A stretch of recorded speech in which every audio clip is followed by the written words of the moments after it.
Matapos ang napakatinding labanan ni Gaku at Takamura, ngayon na i-review na natin ang chapter 53 and 54 ng Sakamoto Days, sa wakas masasaksihan na natin ang laban ng Sakamoto versus EXO Uzuki, at di lang yan, isang napakatinding bakbakan din ang magsisimula sa bandang huli ng video. Kaya naman, this is Mr. Megan at huwag na natin patagalin pa, let's go!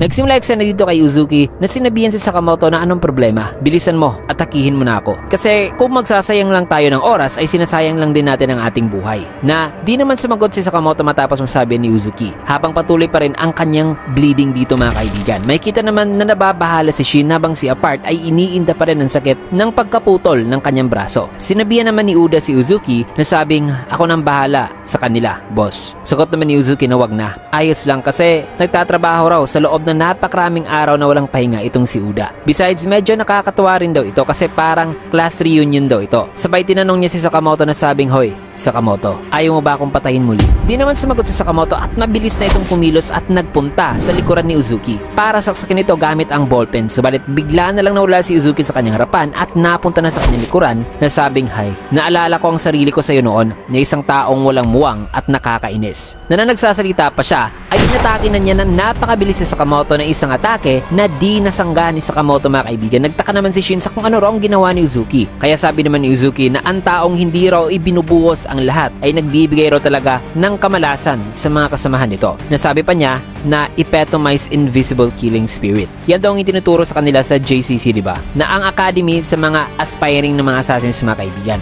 Darag pa ni Uzuki na hindi raw siya isang star student noon, di kagaya ni Sakamoto. Pero matapos daw niyang graduate sa JCC, ay sa wakas ay may nalaman na raw siya na hindi mo raw talaga kailangan ng puso para pumatay. Matapos niyan ay si Shin naman ang kumilos patungo kay Uzuki na nakatalikod sa kanya, subalit mas na-outspeed pa siya ni Uzuki na sabing gaya na lang nito. Na nang atake na sana siya ni Uzuki ay mabilis namang kinuha ni Sakamoto si Shin, kaya napasabi na lang si Uzuki na oh my. May kita naman na kinuha rin ni Sakamoto si Apart na sabi naman ni Shin na Mr. Sakamoto, grabe ang pagdurugo mo. Pasensya na po, kasalanan ko po ito. Nagsalita naman si Uzuki na bata, instead na humingi ka ng pasensya, ipatayin mo na lang ang sarili mo. Tama ba ako, Sakamoto? Kasi sa punto na ito ay mamamatay lang daw si Sakamoto pati ng mga bata. Na hindi naman daw siguro humina ang skills ngayon ni Sakamoto to the point na hindi raw nito naiintindihan ang punto nitong si Uzuki. Na may nag-iisa lang daw talagang option dito at yan ay ang dapat na lumapit daw si Sakamoto sa kanya at patayin siya. Sagot naman ni Sakamoto na hindi na ako assassin. Natugon naman ni Uzuki na kung hayaan mo akong mabuhay ay meron talagang mamamatay. Naiintindihan ko Sakamoto na may anak ka, diba? Na nang nasabi ni Uzuki ang mga salitang yan ay dito naman nagalit ng gusto si Sakamoto at nagpalabas ng napakatinding bloodlust mga kaibigan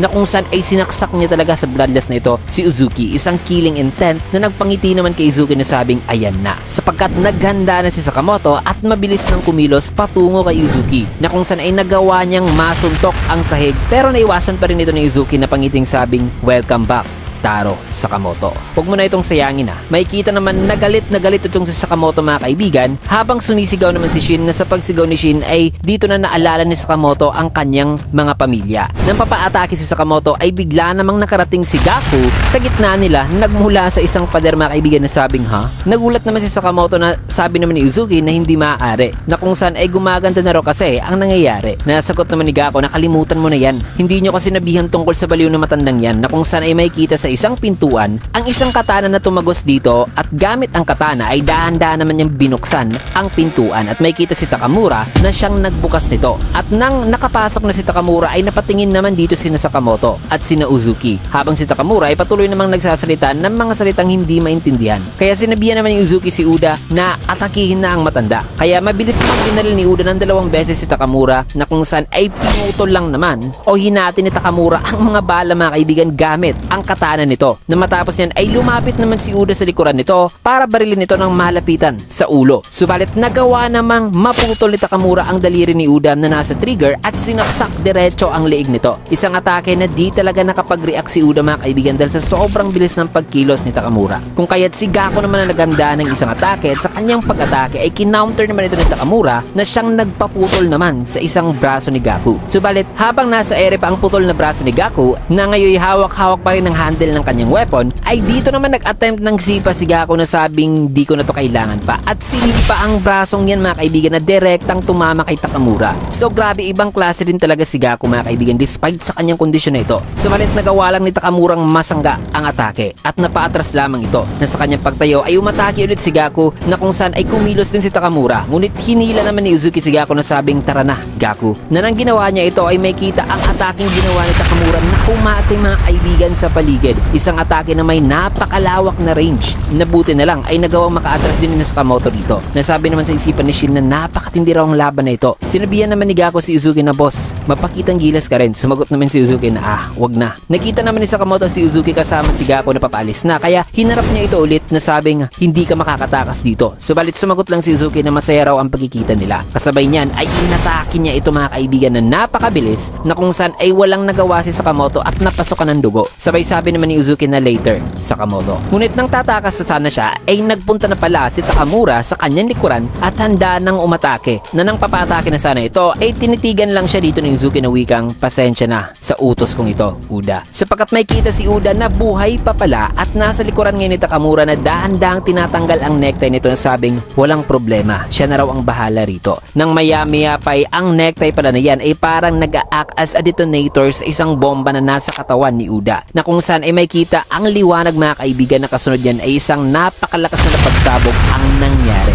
May kita naman si Shin at apart si Gaku at Takamura at ang pinsala din sa paligid nito mga kaibigan ay may kita rin. Maya-maya pa ay dahan-dahan namang tumayo si Shin at in-approach na si Sakamoto na sabing pasensya na po, sinakripisyo niyo po ang inyong apron sa akin. Sagot naman sa isipan ni Sakamoto na okay lang ako. Maya-maya pa ay narinig naman ni Shin ang kutsilyong nahulog na sa likuran ni Sakamoto ay may kita dito sa likod ng mga usok si Uzuki na nakatayo lang at nakatingin kay Sakamoto na may sinasabi na di pa ni-reveal kung anong sinasabi nito kung kaya't napasabi naman Sakamoto na ikaw. Maya-maya pa ay sinabihan naman ni Gaku si Uzuki na boss, umalis na tayo rito. Ngumiti naman si Uzuki at tuluyan na nga silang umalis. Na napasabi pa nga si Gaku na napakahirap raw na maglakad na isa lang ang braso. Nasabi naman dito ni Shin na nawala na sila habang may kita naman ang pinsala na naidulot ng pagsabog na sabi rito na sa buwan raw ng Setyembre sa araw na ito ay 176 raw ang casualties o patay, 3 ang injured at 1 raw ang missing na I guess ay si Uda na sumabog ang katawan kasi hindi nila alam na traitor pala ito. At dagdag pa rito na half a year daw after ng sinagawang pagpatay at pag-infiltrate ni Slur sa Tokyo Bureau JAA